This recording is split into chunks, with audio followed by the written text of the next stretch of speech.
సిద్ధం సభ ప్రశ్న ఎలా ఉండిద్ది అంటారు? మీకు ఎట్టుంది ఇప్పుడు? 20 లక్షలు ఎంతమంది ఎన్ని లక్షలు వచ్చే అవకాశం ఉంది? ఒక 18 ఏళ్ళు కానీ 20 ఏళ్ళు ఉంటుంది. 20 లక్షలు లక్షల్లో వస్తారు. 20 లక్షల పైగా బ్రహ్మాండంగా. పవన్ కళ్యాణ్ వ్యక్తి జగన్ నడుస్తాను అంటున్నాడు.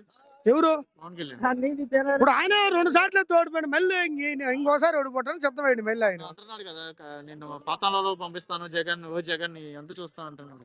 ఎవరు? పవన్ కళ్యాణ్ పాతాళ దొక్కడానికి పాతాళం అంటే ఇప్పుడు ఆయన పోవటానికి సిద్ధమైంది ఆయన. జగన్ కాదు, జగన్ కాదు ఉంది అప్పుడు ఆయన. ఇప్పుడు ఆయన బయటకు రాలి చాలా లేదు. ఇప్పుడు దాదాపు 2011 పార్టీ పెడితే ఇప్పుడు రాలే బయటకి ఆయన. బాగలేనోడు కాదు, అట్ట అనుకున్నాడు ఆయన వదిలిపెడతారు జనం. ఇబ్బంది ఏమి లేదు. ఎవరు? వై నాట్ 175 గుర్తు పెట్టుకోండి, ఎవరైనా రాసుకోండి.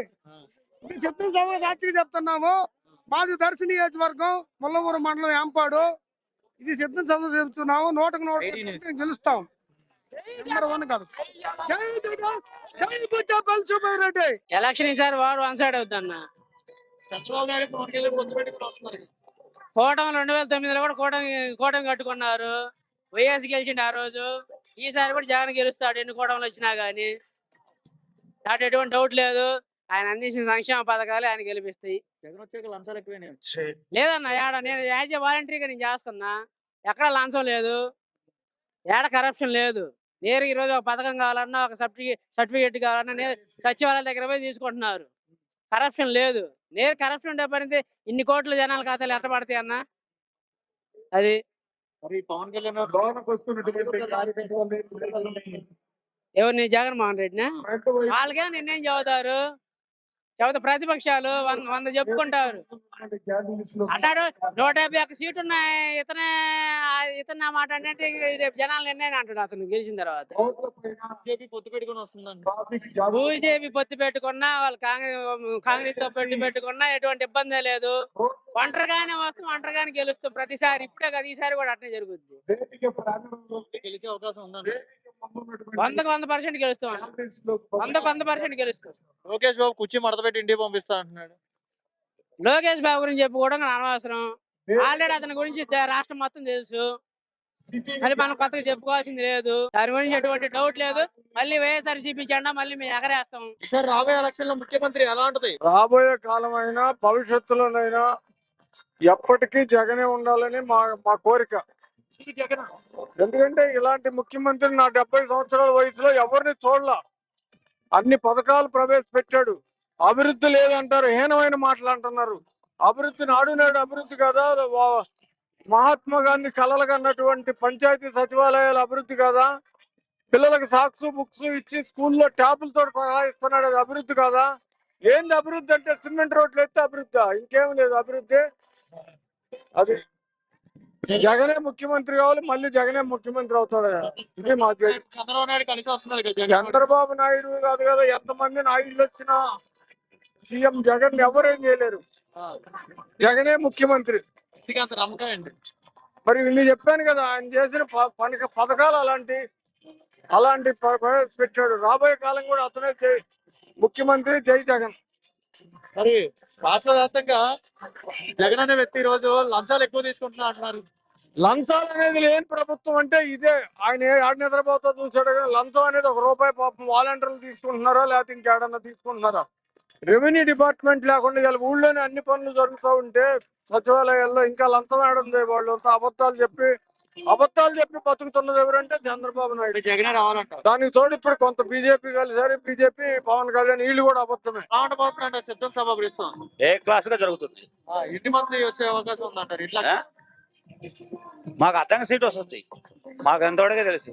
ఎన్ని లక్షల మంది ఇక్కడ ఎంతమంది వస్తారంటారు జనాభా? ఇప్పుడు నాకు 10 లక్షలు దాటుతారు. 10 లక్షల మంది వస్తారు. ఎందుకు అంతమంది వచ్చే అవకాశం ఉందా? ఉంది. ఎందుకు ఇంత ఎండలో వచ్చారు? సిద్ధం సాబ్ చూద్దాం. పవన్ కళ్యాణ్ అంటున్నాడు జగన్ అంత చూస్తాను, జగన్ పాతాళాలు పంపిస్తాను. ఎవరు ఇష్టం వచ్చినట్టు వాళ్ళు మాట్లాడుతూ ఉంటారు. అది వాళ్ళ సొంత శిక్ష, వాళ్ళ ఇష్టం.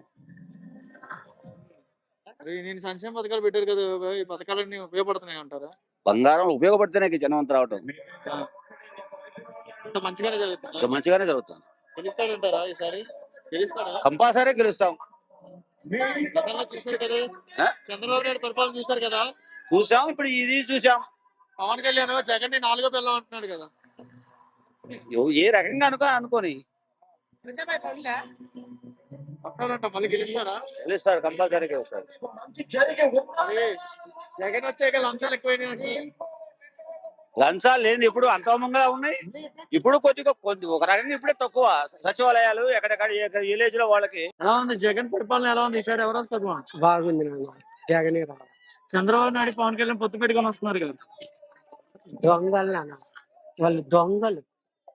వాళ్ళకి ఈయనే దేవుడు. ఈయన ఇళ్ళ ప్లాట్ ఇచ్చిండు, ఇల్లు కట్టించి ఇచ్చిండు అయ్యా. మళ్ళీ రాజశేఖర రెడ్డి ఉన్నప్పుడు ఇల్లు కట్టించి ఇచ్చిండు.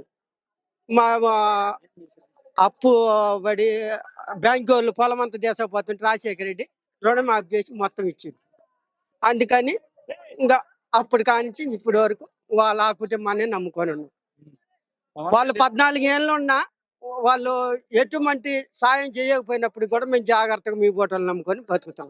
పవన్ కళ్యాణ్ ఈ రోజు ఏమంటున్నాడంటే పవన్ కళ్యాణ్ 4వ పిల్ల అంటున్నాడు కదా, జగన్ అంటున్నాడు కదా. ఆ తప్పు మాటలయ్యా, నీకు కూడా కోపం వచ్చే ఉంటది. అట్లా అనకూడదు. నిన్ను నానా అని పిలిస్తే గౌరవంగా ఉంటది. మనం ఎట్లంటే అట్లా మాట్లాడకూడదు కదా నాన్న. ఓ జాగ్రత్తగా మాట్లాడాలా. మన నలుగురిలో తిరిగే వాళ్ళం జాగ్రత్తగా మాట్లాడితే మనకే మంచిది. మళ్ళీ గెలుస్తాడంటారు జగన్. జగనే సార్ ఇచ్చేది. జాగ్రత్త. జగనే. ఏం చేశాడని అంత ఇల్లు ఇచ్చిండయ్యా. చంద్రబాబు నాయుడు ఇవ్వలేదా? ఆయనకి లేదు, అలవాటు లేదు నాన్న. జగన్ రావాలంటారు. అదొక్కటే నాన్న. బీజేపీ పొత్తు ఉంది కదా. వద్దు నాన్న, ఏ పొత్తులుండా ఏది చేసినా జగనే సీఎం. 175 వస్తాయి డాడీ. అది లంచాలు ఎక్కువైనాయి అంటున్నాడు.